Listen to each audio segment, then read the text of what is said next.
Kakaunti na lamang ang mga miyembro ng Abu Sayyaf ayon po yan sa militar. Gayunpaman, hindi maikakailang kinatatakutan pa rin ang grupo dahil sa kalupitan nito. Nakatutok si June Veneracion. Ang Abu Sayyaf Group ang pinakakilabot na teroristang grupo sa bansa. Taong 2000 nang umabot sa pinakamalaki ang bilang ng Abu Sayyaf, mahigit 1,000. Sa panahong yun, nagkasunod-sunod ang kidnap for ransom cases sa Sulu at Basilan. Naging notorious ang grupo di lamang dahil sa pangingidnap, kundi dahil sa pagtrato ng kanilang mga bihag, na minsan nauuwi sa pamumugot. Maraming insidente pa gaya nito ang nangyari dati. May mga sundalong biktima, meron rin mga sibilyan, kaya nabansagan ang grupo bilang mga bandido. Normally, the terrorists will do that to strike fear so that they can have a leverage sa kanilang gustong mangyari. Kuha ito sa mga construction worker na binihag ng Abu Sayyaf sa Indanan, Sulu noong 2007. Nakuha ng militar ang video mula sa kanilang asset sa Sulu.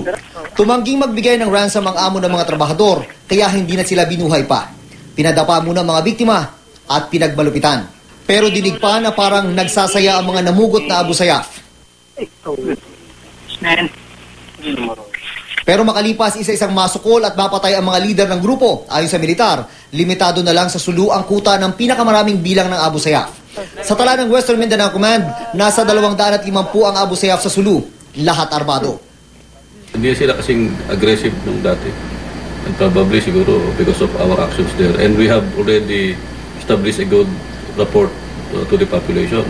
Bukod sa Jordanian reporter na si Bakir Abdullah at Yani at dalawa niyang Pinoy cameraman, lumalabas sa talaan ng Sulu Police Provincial Office, may dalawa pang kidnap victim na foreigner ang hindi nakakalaya sa Abu Sayyaf, isang Indian at Japanese national. Magugunita rin na noong 2008, binihag din ng mga hinihinalang Abu Sayyaf ang mamamahayag na si Ces Drilon at kanyang mga kasamahan. Aminado ang AFP at PNP na hindi nila kayang ubusin ang Abu Sayyaf Group, pero tinitiyak nila na darating na ng araw na hindi na raw makakapamerwisyo ang banditong grupo. Mula dito sa Zamboanga City, June Veneracion, nakatutok 24 oras.